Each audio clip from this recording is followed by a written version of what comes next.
I brought my partner with me to experience the Chinese New Year. We stayed in 3 different cities in southeastern China, and 2 of which are where I spent my childhood. So in this trip, I was eager to learn about the histories and different perspectives of these cities. The first stop is Haining.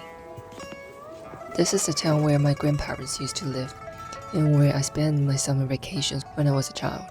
It's a quite small town in China, but surprisingly wealthy and abundant due to its geographical location, mild weather, and its proximity to the city, Shanghai. And it's also the center of the modern industry of clothing in China. Today we went to an old town where it used to be the bustling center of the town Haining.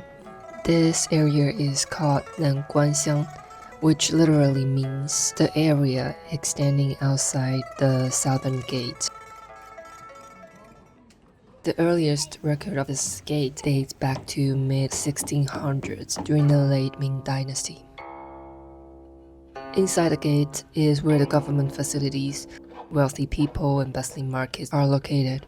Outside the gate was mostly for defense, but with time it gradually became residential and commercial areas for people. Many of these buildings that we see today are probably expanded during the 18 and 1900s. My mom also told me that when she was young, these buildings used to be active residential buildings. She used to camp here or cross these streets to go to the markets or visit her friends who live here. But now they were mostly turned into commercial and touristic spots because of the fact that these old buildings need a lot of maintenance and renovations for people to live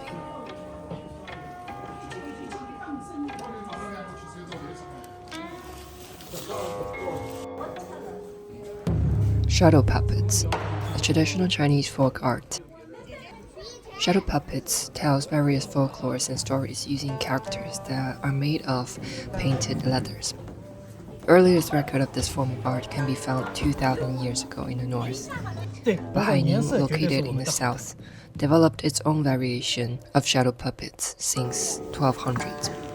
The music is produced with local instruments, and the puppets are made of cow leather. It got quite popular here because it didn't just entertain people at a time that cell phone and internet didn't exist, but it also served as a carrier for folklores, beliefs, and traditions. Needle prickle lantern may be the most refined Chinese lantern art. First record of this art could be dated back to Tang Dynasty around 870 CE. As you could tell from the name, what makes it so special is the needle prickling process. An artist will use different shapes of fine needles to puncture tiny holes on layered xuanzhi, a type of paper commonly used in calligraphy. So a very refined lantern could contain several million pinholes. As light passes through the lantern from within, these openings will draw out shapes of figures and landscapes to tell a story and make the imageries more vivid and three-dimensional. Traditionally, these lanterns will be used on the streets when people are celebrating festivals, especially during the New Year. But as someone who has lived here, I can confidently say that this tradition is no longer active nowadays.